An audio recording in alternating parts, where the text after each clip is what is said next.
Al hablar con padres y con madres sobre el tema de las emociones, ellos me expresan su frustración al ponerse ciertas metas personales de no querer parecerse a las reacciones de sus familiares extensivos, de su padre, madre, en fin.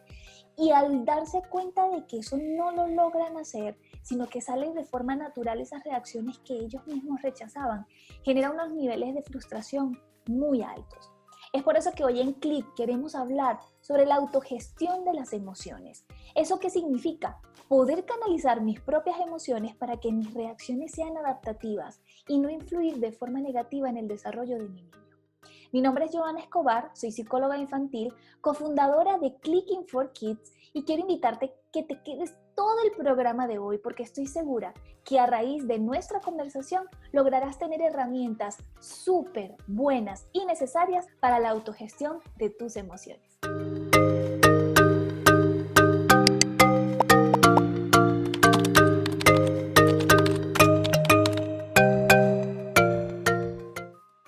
Y hoy estoy muy contenta porque nos acompaña una persona que admiro, todavía no nos conocemos de frente, así face to face, pero me gusta mucho el trabajo y quiero que ella se presente y nos diga quién es para que la conozcamos un poquito más. Bueno, hola, ¿cómo están? Mi nombre es Catalina Rodríguez, psicóloga, especialista en neurodesarrollo y aprendizaje y neuropsicóloga. Soy la directora de Mentes Pensantes. Cata, qué rico que estás, que recibiste esta invitación y que vamos a conversar sobre este tema tan interesante.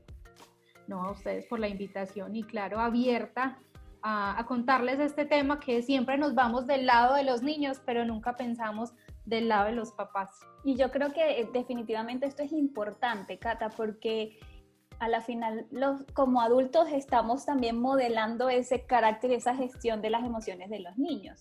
Pero sabes que mientras conversábamos sobre qué giro le damos a nuestra conversación de hoy, hubo algo que me propusiste y me encantó y la pregunta es, ¿qué cambia en mi cerebro cuando yo soy padre o madre? No sé si cuando lo decido o cuando soy, ya tú me vas a ayudar a aclarar esa parte, pero ¿qué cambia en mi cerebro? Bueno, hay que tener presente algo, todos los seres humanos estamos biológicamente constituidos para ser madre y padre. Okay. Pero desde la concepción, la mujer y el hombre tienen unos diferentes cambios, pues obviamente la madre pues por todo el embarazo y los cambios en su cuerpo a nivel físico, hormonal y bueno, todo lo que ya sabemos que conlleva un embarazo, pero no solamente eso, sino que después del nacimiento, pese a los cambios que ambos dos tienen, es decir, madre y padre, a nivel de conducta, es muy marcado los cambios que la naturaleza nos trae por el síndrome de la protección, ¿cierto? Entonces, la mamá está 100% volcada, según lo biológico, al cuidado de ese ser humano pues indefenso como seres humanos, ¿cierto?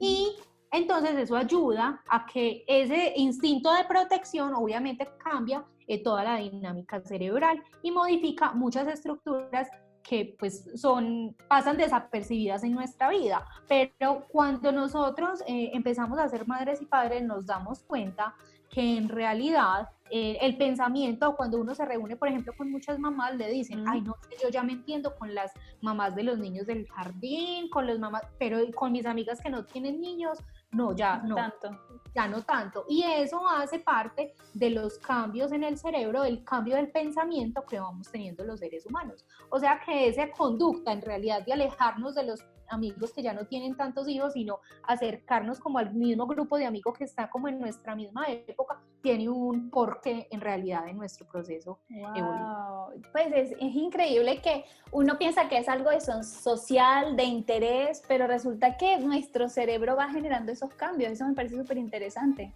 Sí, total. Y eso va muy asociado al proceso con la oxitocina. La oxitocina yo siempre les digo a los papás que entendamos que en nuestro cerebro hay digamos que tenemos unas vacunas, ¿cierto?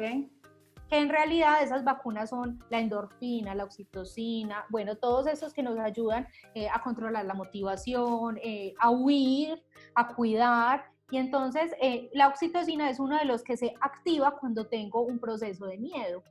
Okay. Y de cambios. Entonces esa es la que se eleva cuando están en los primeros años de vida nuestros niños con la necesidad de protección, de ese vínculo de protección que necesitamos pues con nuestros bebés. Entonces esa hormona que yo siempre le digo a los niños y a los papás que nos la inyectan instantáneamente para que entendamos,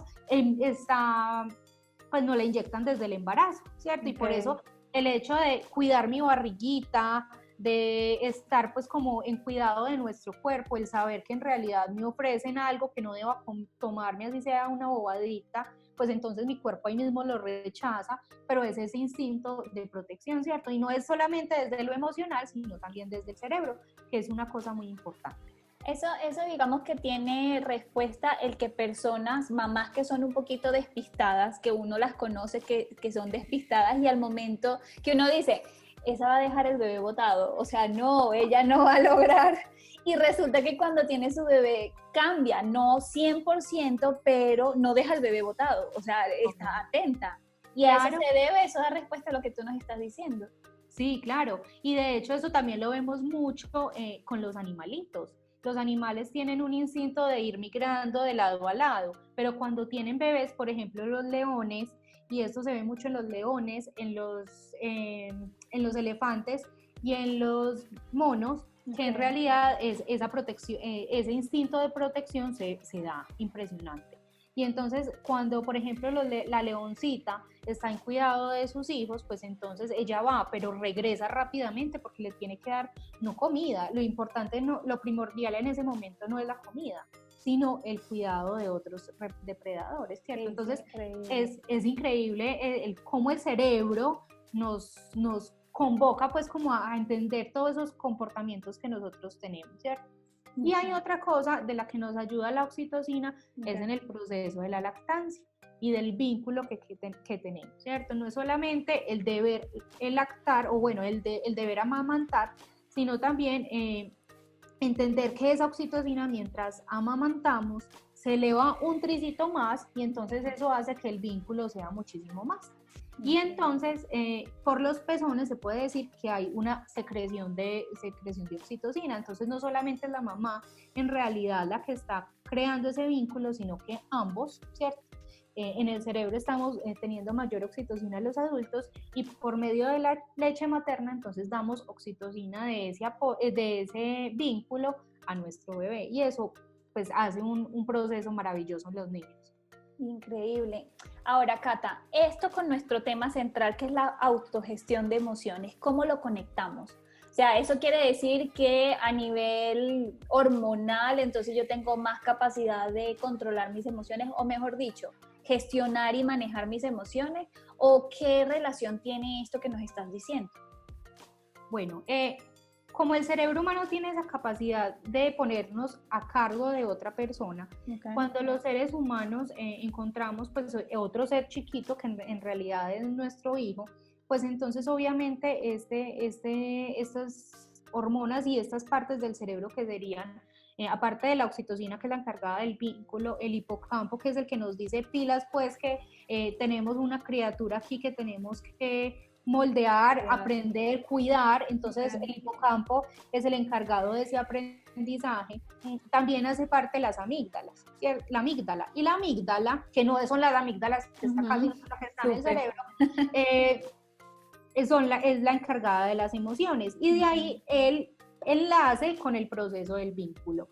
Si yo no tengo la capacidad emocional, o si yo no estoy preparado emocionalmente como persona, para cuidar e identificar mis emociones, pues entonces yo no voy a poder hacerme cargo de unas emociones. Y ahí es donde entra algo que tú dijiste en la introducción, y es que muchas veces nosotros queremos, o siempre uno que estaba alegando con los papás cuando chiquita, no, yo no quiero ser como tú cuando sea grande. Pasa impresionante, y es porque en realidad nosotros los seres humanos tratamos de buscar un modelo de disciplina en realidad, o de pautas de crianza que no sean en realidad acorde con la que nosotros tuvimos, porque hay cosas con las que no estamos de acuerdo, ¿cierto? Claro. Pero entonces ahí es donde empieza la corteza temporal, que en realidad es la que nos dice cuidado, que es la encargada del cuidado de los demás. Entonces yo busco esas emociones, pero entonces yo autogestiono, y si no sé gestionar bien mis emociones, entonces el cuidado,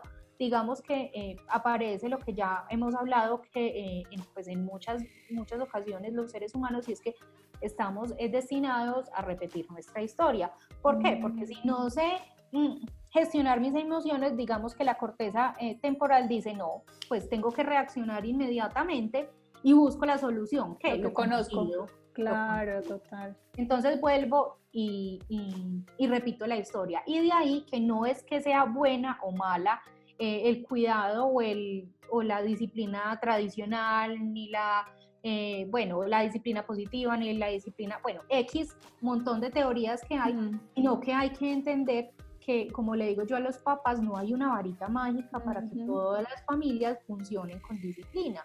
No.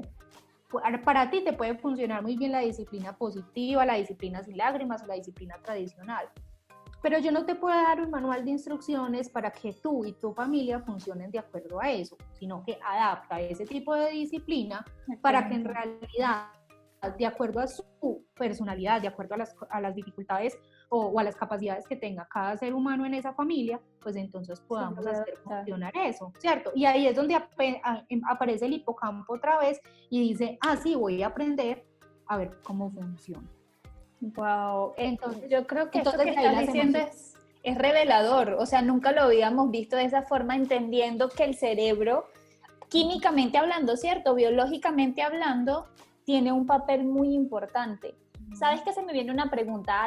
Tenemos papás y madres que lamentablemente no tuvieron un modelo claro. Tú hablabas de que, el cerebro agarra lo que conozco, porque no tengo un buen manejo de mis emociones. Y aquellas personas que no tuvieron un acompañamiento, que yo sé si esto es un poquito complicado porque nos metemos en algo muy puntual, pero ¿qué ocurre con esos que no tuvieron un modelo, ni positivo ni negativo? Tenemos personas que lamentablemente solas terminaron de criarse prácticamente. Pero tienen el modelo de ellas. Okay. O sea, ellas mismas crearon por instinto de supervivencia su propio modelo, bien o mal.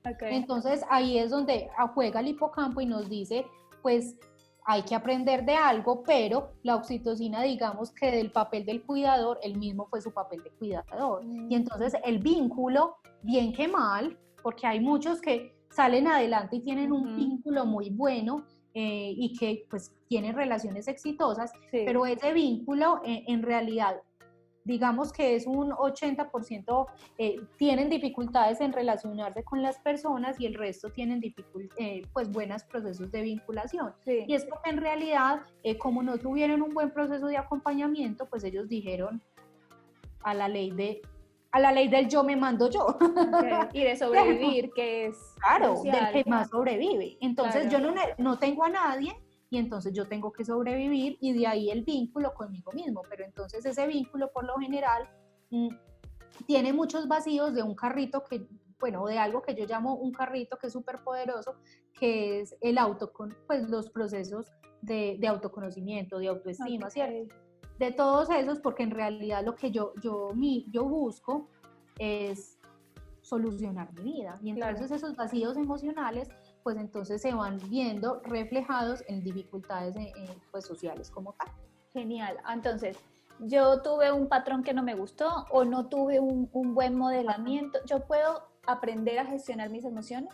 Claro, el cerebro está 100% vinculado con el aprendizaje diario y constante, siempre y cuando yo quiera aprender. Es lo mismo que pasa en un colegio. Si yo no tengo motivación para cambiar mis procesos de vinculación, nada va a pasar. Ok, eso creo que es importante y ojalá quede súper claro. ¿Es válido estresarse y tener un volcán de emociones siendo mamá o papá? Porque después viene un sentimiento súper maluco de culpa, porque exploté, me estresé. ¿Qué es lo válido y qué es lo no recomendable? Bueno, yo siempre digo, es válido hacer berrinche. Todos tenemos que hacer berrinche en algún momento. Siendo chiquitos o adultos. Total, es que los berrinches no están malos. El hecho es cómo gestiono esos berrinches y cómo termino actuando después de, ¿cierto? Porque es que, en un adulto uno sin pensarlo hace berrinches Sí. de vez en cuando. Ay, me dejó el paciente plantado, no, qué pereza. Esto es un berrinche. Es ¿Cierto? cierto, no lo había visto así. Pero eso hace parte de los berrinches. Y entonces, si los adultos lo hacemos, pues obviamente los niños que no tienen todavía un proceso emocional bien construido, pues también lo hacen, ¿cierto? Claro. Tú ahorita ponías 25 a 30 años, apenas estamos terminando de desarrollar nuestro cerebro, totalmente válido. Pero si nosotros nos vamos a ese proceso de maternidad y en nuestra sociedad, entre los 25 y los 30 años, ya hay muchas personas que tienen hijos. Entonces, básicamente estamos madurando todos al mismo tiempo. Y eso hace que, obviamente, nuestro proceso emocional tenga que madurar a la fuerza muchas veces, o que aprendamos entre todos, y que es válido tener procesos, obviamente, de berrinches o de dificultades emocionales en frente a la paternidad. Uno, por una cosa que yo decía arriba, y es, no quiero repetir mi patrón, pero entonces no encuentro la base en la cual me tengo que parar.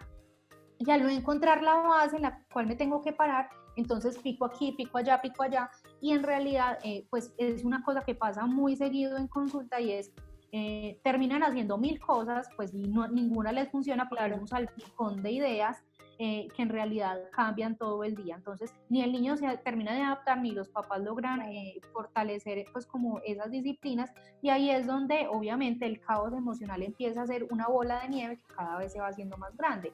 Y entonces de ahí pues a que yo como papá me tenga que descontrolar en algún momento. Y no es malo, porque es que todas las emociones son válidas. Okay. El hecho es cómo potencializar o bueno, disminuir esas emociones negativas, que en realidad las emociones negativas estaría hablando a las dificultades emocionales que están afectando al otro, ¿cierto? Okay. Porque las emociones no son negativas en ninguno, ni la ira, ni la rabia, ni sino el mal manejo. Hablas del mal manejo que hago hacia las emociones. Okay. Sí, exactamente, el mal manejo, pero relacionado también con la afectación que la otra persona tenga. Claro.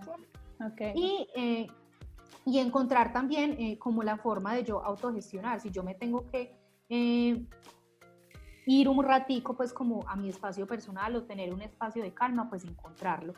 Te lo digo es porque en realidad la mayoría de las consultas que estamos viendo ahora de papás son: auxilio, ¿qué hago? Estoy encerrado en mi baño trabajando, no me aguanto más los niños. Wow. Y en realidad yo creo que eso hace también parte del hacer berrinche, pero el de no poner límites en realidad en mi casa y con mis emociones.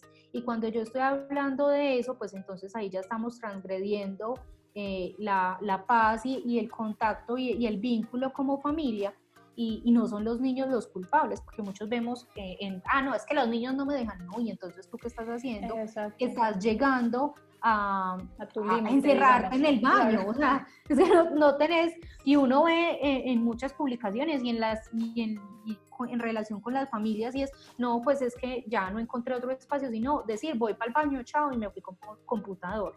Y entonces, ¿qué estamos haciendo para manejar nuestras emociones? Entonces es ahí donde tenemos que empezar a... Ahora, entiendo también lo que tú estás diciendo, el berrinche me ayuda a saber, llamándolo berrinche, ¿no? De adulto me ayuda a saber, necesito generar un cambio.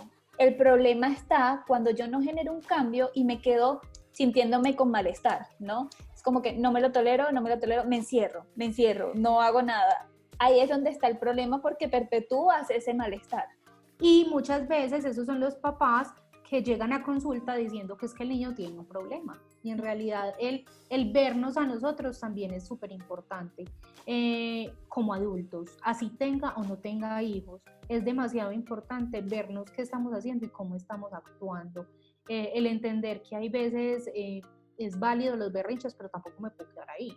Claro. Y tampoco me puedo quedar en buscar la solución, pero no la acción que viene después de la búsqueda de la solución, sino que tenemos que encontrar como el qué hacer después de esto, y ahí es importante saber que la disciplina no es solamente para los niños, sino también para los papás, que es una de las cosas que tenemos que dejar y resaltar, porque si nosotros mismos no tenemos como adultos disciplina, sea cual sea la forma de tú disciplinarte, pues no le podemos exigir al niño que sea disciplinado.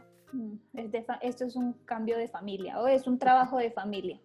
Ahora, cuando digamos que yo como padre comienzo a implementar una disciplina, ¿sí? ¿Qué ocurre en mi cerebro cuando yo impongo una disciplina a los demás y a mis hijos especialmente? Bueno, lo primero que hay que hacer es entender que los cambios van a ser graduales, que de un día a otro no se va a ver cambios pues como relevantes y que en realidad lo que nuestro cerebro va a hacer es crear rutinas y hábitos, porque en realidad lo que nuestro cerebro quiere es gestionar el tiempo, gestionar esas emociones y gestionar en realidad lo que pasa o lo que requiere de verdad interés en mi vida. Y ahí hay que tener en cuenta que, por ejemplo, mi memoria y mi atención van, digamos, como haciendo un checklist o una lista de chequeo en donde yo le voy poniendo prioridad a las cosas. Y entonces esto va muy relacionado a que el cerebro, obviamente, lo primero que tenemos el cerebro es un órgano, digámoslo, ahorrador de batería. Yo siempre digo eso. La memoria de trabajo, por ejemplo, es un almacén chiquitico de memoria o de almacenamiento de información, pero él va cogiendo información y dice, esto me sirve, chum, la llevo a memoria a largo plazo. Esto no me sirve, pues entonces la desecho. Entonces, esa batería se va cargando dependiendo de la información que yo le doy dando. Si las rutinas y los hábitos me dan como una estabilidad emocional, entonces va a llegar a un punto en el que yo ahorro batería de mi cerebro y de mis emociones y lo que voy a lograr es una eficacia, una rapidez en las tareas y así entonces evitar las discusiones, evitar las peleas y evitar pues también, aparte de eso, la procrastinación de los adultos, que es bastante y que ahora en los niños también está viendo muchísimo, y busca entonces la eficacia de las actividades para después, digamos que así el cerebro nunca se apague, como desenchufarse un ratico de tanto gasto de energía y nivelarse, ¿cierto? Cuando yo tengo esas estrategias, entonces ya sí puedo llamar que en realidad tengo una rutina establecida, porque una rutina establecida no es, ay, tengo que desayunar, entonces eso no es una rutina, porque si ya pensaste que lo tienes que hacer, pues todavía no lo tienes establecido, ¿cierto? Es como, ay, tengo que hacer ejercicio porque hoy tengo que hacer ejercicio a las 7. No, no está dentro de tu rutina.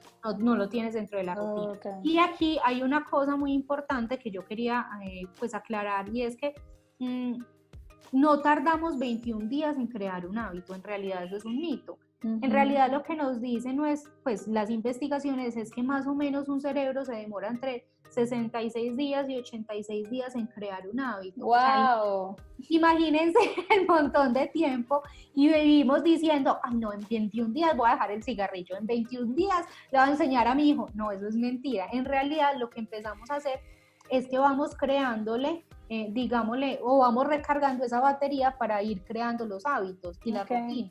Pero cuando yo llego a esos 66 días y creo el hábito, ya puedo decir, superé la meta del hábito y ya sí se convirtió en una rutina total. Y es muy importante tener en cuenta que para que estos 66 días, o bueno, este espacio de rutina se dé, hay que tener algo, o bueno, muchos componentes cubiertos, y son los componentes biológicos primordiales, es decir, sueño adecuado, dormir adecuadamente, tener un control de emociones. Si a mí, por ejemplo, todavía me desborda después de los 21 días o de los 30 días, tener que hacer ejercicio y es una desmotivación y tengo que decirle a toda mi familia que me llame para empujarme a hacer ejercicio, pues todavía no lo he creado como un hábito. ¿Por qué? Porque en realidad yo necesito la gasolina de esa batería, que sería la motivación, para yo poder crear ese hábito y que todo me salga bien. Cuando yo lo tenga así, todo va a fluir. Va a fluir, Pero es importante tener en cuenta que los hábitos y las rutinas no se crean con los niños. En realidad somos los adultos los que tenemos que primero tener hábitos y rutinas para que nuestros hijos tengan hábitos y rutinas saludables. Perdóname, Cata, cuando hablas de hábitos y rutinas, ¿a qué te refieres? Voy a ponerte el ejemplo de una mamá que nunca ha hecho eso. Listo. Sí, es como, o cree que no lo ha hecho, ¿sí? ¿Cómo le explicarías tú? Bueno, un hábito es en realidad tener como la constancia de una actividad que se realiza continuamente. El hábito de leer. Ok.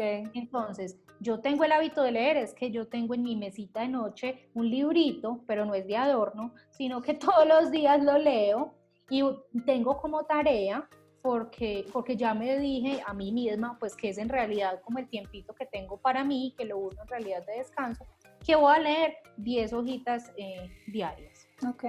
Listo. Y entonces, sin decirle al esposo, amor, ya te leíste tus 10 hojitas diarias, va y lo hace solita, ¿cierto? Okay. Es lo mismo que el niño que cuando ya le exigimos o ya le tenemos el hábito de leer, entonces va antes de dormir, entonces va y le dice a la mamá, mami, este es el libro que quiero ver. Okay. Listo. Él pasa lo mismo con el hábito de ir al gimnasio, de comer saludable, que ya cuando entonces ya me piden que me coma, por ejemplo, un vegetariano, un vegano, ya comida, no, es que eso no es carne, no, pues ya creé ese hábito y entonces ya lo rechazo un poquito, ¿cierto? Y la rutina es tener un orden en la cual, que no debe ser siempre estricto, sino tener como una lista de tareas en la cual yo voy haciendo actividades. Siempre le digo a los papás, no se llenen de listas de tareas, no pongan expectativas muy altas a su día, sino que dependiendo de la dinámica familiar, entonces voy a crear hábitos y rutinas. Si yo sé que mis hijos se demoran mucho comiendo, pues entonces yo no voy a decir en la rutina que a las 7:30 los voy a estar acostando, pues porque apenas van a estar terminando de comer. Entonces la adapto al ritmo de mi familia. Exacto, la adapto al ritmo de mi familia y no es que esté malo, no. Ok, excelente. Hay niños que se demoran más, hay niños que comen más rápido, hay niños que son más autónomos, hay niños que necesitan más comida, más cuidado. Más ayuda. Más ayuda. Entonces, eso hace que en realidad pues yo vaya adaptando mi rutina. Entonces una rutina es, me baño, entonces yo ya sé que después de bañarme entonces desayuno, entonces que después de desayunar entonces voy y despierto a los niños, o que antes de despertar a los niños tengo un espaciecito, que ahí eso es una de las cosas que hay que incluir en la rutina, así sea 5 minutos de bienestar para nosotros, o sea 5 minutos en los que yo me desenchufo, pienso en mí, organizo mis ideas, digo cualquier cosa positiva para mí, no tiene pues que buscar la frase del autor, no. Es decirme, hoy va a ser el mejor día de la vida, hoy me voy a poner esta meta de lograr este trabajo con felicidad, hoy voy a llegar de buen genio a mi casa, y ponerme ese tiempito, así sean 5 minuticos, en los que yo ponga la música que a mí me alegre o que me tranquilice, o que prenda las velitas de olor, o yo me organizo, y entonces eso me da paz. Cuando yo tenga después esos 5 minuticos o 10 minuticos, dependiendo de la posibilidad que tengan, se van a dar cuenta que el día fluye diferente, porque me estoy encargando de mí, de mis emociones, y eso es lo más importante, encargarme de mis emociones para poder después encargarme de las emociones de los demás. Eso es tan difícil ponerlo en práctica, pero es porque quizás no se ve importante, pero el impacto que tiene, estoy segura que es increíble. Mira que yo antes no lo hacía. Antes yo empezaba la jornada laboral y bueno, pues como uno es psicólogo y se carga también emocionalmente de tantas cosas, entonces hasta que yo llegué a un momento y dije, no, o sea, me tengo que desahogar, porque entonces ya llegaba, hay veces en las que yo decía, yo soy una de las que yo digo, yo cierro la puerta del consultorio y chao, me fui para mi casa y no me llevo las cosas, pero obviamente mi mente queda maquinando un montón de cosas, que entonces la próxima cita voy a hacer esto, y empecé 5 minuticos, y entonces pongo, hay veces música que me gusta, entonces pongo Andrés Cepeda, pongo, bueno, lo que sea así relajante, tampoco pues pongo el reggaetón a las 6 de la mañana, pero una pues, música. Y si le sirve a alguien es válido, Sí, ¿cierto? Sí, también, exacto. Pues y por ejemplo, una música que no pongo porque no me gusta, por ejemplo, es música clásica. Ahora, a quien le guste la música clásica y la ponga, a mí me duerme. Pero entonces yo pongo ese tipo de música y entonces lo que hago es empezar a organizar mi día. Porque yo, por ejemplo, hago una lista de lo que hago en toda la semana, pero voy dividiendo por prioridades. Entonces, lo que ya hice prioritario, entonces, ¿qué me falta por hacer este día? Entonces voy haciendo mi lista. Acuérdense, metas chiquitas para poder que sean alcanzables, y entonces eso, tener organizado, y ese es mi tiempito, no tengo que decir que me voy a sentar a meditar, ¿cierto? No, es encontrar esos 5 minuticos en los que yo me organizo y me centro como en mí, para ya después decir, listo, no, ya estoy enchufada, voy a revisar correos, me voy a hacer cargo de mis pacientes. Lo mismo pasa con las mamás y los papás, ¿cierto? Son esos 5 minutos para ya después, chun, modo mamá y papá, pero también antes de ser modo mamá y papá son personas, y eso es algo súper importante que tenemos que dejar claro. Y aquí puedo preguntarte y enseñarle a los niños el hábito de respetar esos 5 minutos. O sea, mamá y papá pueden decir, ahorita no, espérate que termine la canción y voy, ¿sí? Sí. Y total. No tengo por qué sentirme culpable. O cierro la puerta, o es el hecho de, cuando yo cierre esta puerta por la mañana, ustedes van a saber en qué estoy. Pero es de enseñarles. Si yo me encierro y le digo, no me moleste, pues ellos no van a ver qué está pasando, pues sencillamente me está ignorando y no quiere saber de mí. Pero si yo le digo, mamá va a tener 5 minutos de meditación, o bueno, si es tan caótico o tan apresurado mi día, pues entonces logro despertarme 5 minuticos antes para hacer este proceso, lo hago tranquila. Ok, excelente. Excelente. Para así lograr. Sí, perdón, para así lograr, termina ahí la idea. Para así lograr pues como ese espacio de tranquilidad y bienestar emocional. Listo. Cata, yo también soy como fan de las rutinas, ¿sí? A mí me parece que las rutinas nos arreglan, no solo personal, sino a las familias también, siempre y cuando no sea militar y todo este tema. Total. Pero sabemos que hay niños que les cuesta, familias que es difícil, a pesar de que haya rutinas, o eso no, digamos, no es que solamente con voluntad ya lo voy a lograr, sino es todo un proceso. Esa autogestión de mi emoción cuando yo estoy enojada, cuando me puse súper berrinchosa, como tú decías al principio, ¿qué puedo hacer ahí? O sea, soy mamá, estoy aturdida, estoy preocupada, justo ahorita estamos en un momento en donde muchas familias están pasando por mucho estrés y quizás la irritabilidad es constante. ¿Hay algunas recomendaciones puntuales para yo poder como mamá manejar mis emociones? Bueno, yo creo que lo más importante es conectarme con la situación.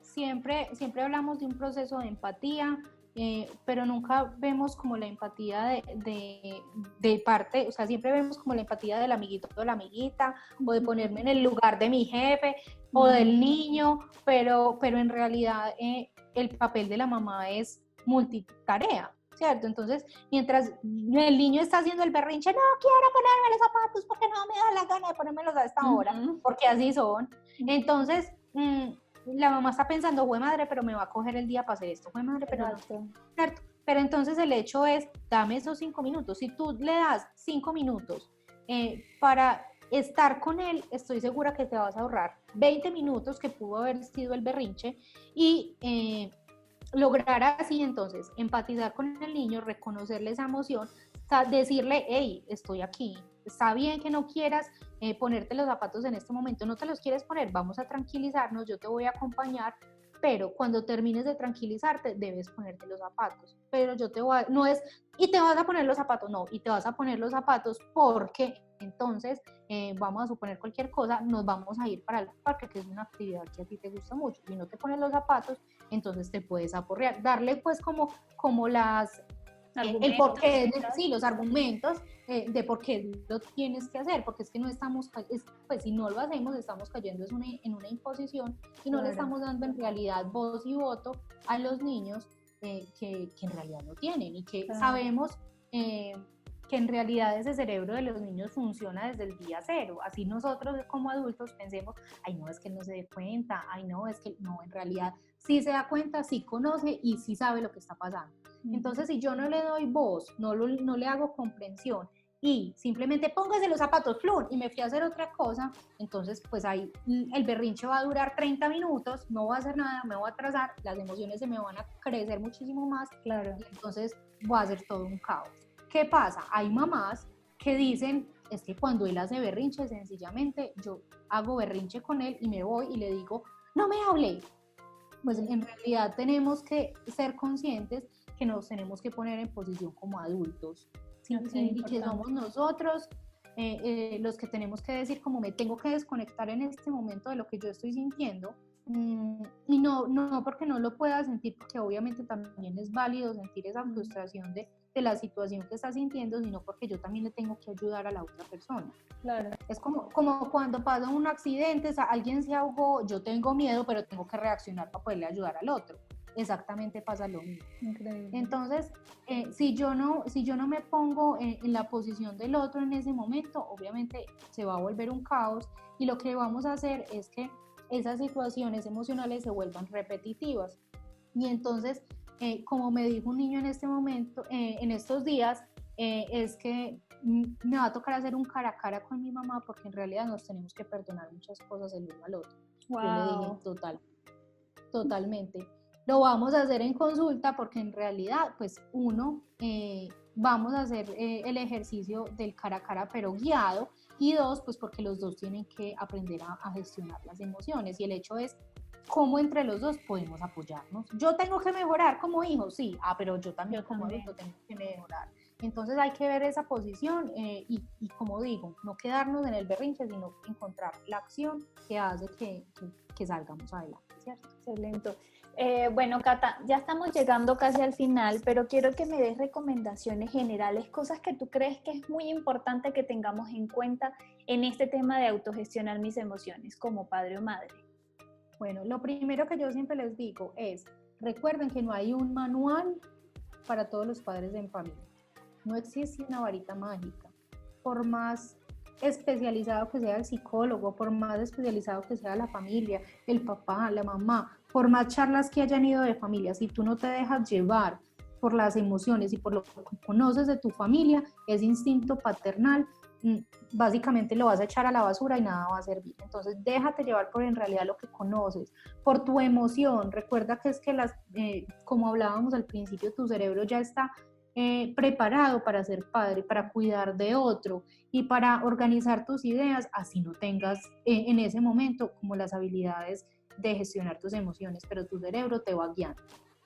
Lo segundo, así nos debamos gestionar las emociones de los demás, también debemos poner límites, y debemos poner límites claros en familia. Si yo me invento un límite hoy, digamos, no, los niños no van a pasar por la cocina porque están comiendo todo, entonces pues hagámoselo saber, ¿cierto? Y hagámosle saber el por qué estoy poniendo eso y qué emoción me está trayendo a mí. Aparte de eso, qué beneficios trae para toda la familia. Entonces es básicamente sentarnos a hacer una reunión como si estuviéramos en una junta directiva y decir entre todos vamos a formar los límites, las rutinas, los hábitos para que todos estemos de acuerdo. Y una cosa, los límites no son estandarizados, se pueden negociar, pueden cambiar y van variando dependiendo de la edad de los niños, que es una de las cosas que hay que resaltar, porque un niño y un adolescente no deben tener los mismos límites. Claro. Vamos a ir creciendo. Y entonces con respecto a la evolución de esos límites, también va creciendo las emociones y la unión como papá e hijo, ¿cierto? Hay que hablar o ser realista de lo que hablas. Sí, hablo de la disciplina positiva, sí, hablo de la disciplina sin lágrimas, sí, hablo, pero todo es perfecto, todo es amor. No, ninguna familia es perfecta. En todas las familias, sea la disciplina que sea el modelo en el que estés parado, en el que sea, hay situaciones en las que nos desbordamos. Desafío, y es válido, claro. Sí, es válido, y hay que encargarnos de eso, ¿cierto? Y otra de las cosas que es súper fundamental es conectar con las ideas de la familia, pero conectar con las ideas de la familia con bienestar para todos. Si yo tengo la idea de que quiero ser vegana, pero mi familia no, y bueno, entonces voy a obligar a mi familia a ser vegana, pues no estoy en la misma sintonía con mi familia, no estoy brindándole bienestar. Y entonces lo mismo pasa con las disciplinas, lo mismo pasa con las emociones. Entonces eso hay que dejarlo muy claro. Y siempre voy a repetirlo, algo que hemos hablado mucho, es permítete hacer berrinches, gestiona tus emociones, pero sal de ahí. Está bien, y no voy a decir que los niños no puedan hacer berrinches, no, en realidad sí lo pueden hacer, y lo importante es cómo vamos a salir de esa situación como familia, y que hay que entender, no todas las situaciones que pasen en casa son necesariamente para ir a un psicólogo, no son necesariamente para diagnosticar a un niño qué es lo que está pasando. Entonces, no, ya todos son oposicionistas desafiantes, porque pues ya, no. Entonces hay que saber en qué momento voy. Obviamente, si ya te está desafiando, si ya te está superando, que es una situación constante, obviamente pide ayuda y pídela rápido, pero no por cualquier desafío chiquito que te llegue en el proceso de familia, piensa que en el otro está la solución, sino que piensa en ti, en tu pareja y en tus hijos, que deben cambiar. Y lo último y lo más importante, y anudado a lo que acabo de decir, redirecciona tu proceso. Redirecciona los procesos de disciplina, redirecciona tus emociones y redirecciónate como mamá y papá, que muchas veces dejamos de lado esos procesos emocionales y ese proceso de pareja por nuestros hijos. Pero la redirección va muchísimo más allá. Recuerda que eres hombre y mujer, y con eso quiero terminar. Más que un cambio en el cerebro y más de que cuidar del otro, hay que cuidar de nosotros mismos. Excelente. Entonces recuerda que eres mamá, pero también eres mujer, y que de ahí parten los 5 minutos que te pido y que les pido a todos los adultos que lo hagamos para poder hacernos cargo de nosotros mismos. Wow, Cata, mira, me siento muy contenta con todo eso que nos has dicho. Yo creo que este es un programa que hay que verlo no una vez, sino varias veces para tener en cuenta cada una de las cosas tan importantes que nos dijiste. Creo y estoy convencida que hablas desde lo que has visto, la verdad de lo que has visto en las familias con las que trabajas. Y bueno, animar a las mamás y los papás y algún otro cuidador que también nos está viendo y escuchando el programa, que lo pongan en práctica. Ya sabemos que no lo podemos poner en práctica solamente una semana ni 21 días, tenemos que ponerlo en práctica mínimo 68 días, y ahí vamos a lograr ver cambios significativos en nuestra vida. Catalina, de verdad, mil gracias por tu compañía el día de hoy, por regalarnos este conocimiento tan importante. Ay, no, ustedes por la invitación. La verdad es un tema que me apasiona, que me podría quedar horas hablando, que yo creo que se me nota, pero que sí, para eso estamos, para ayudar y en realidad como entender por qué pasan todas estas cosas que parecen en realidad inciertos o imaginarios o cosas o mitos en realidad, y que le podemos dar como palabras, ¿cierto? Y centralizarlo como en algo para que entendamos en realidad por qué está pasando. Entonces, no, me encanta. Muchas gracias por la invitación y espero nos volvamos a encontrar. Claro que sí. Estamos constantemente haciendo estos programas, salen por lo menos 2 al mes, así que vas a estar de nuevo aquí con nosotros. Te mando un abrazo y saludos a todos los que nos vieron.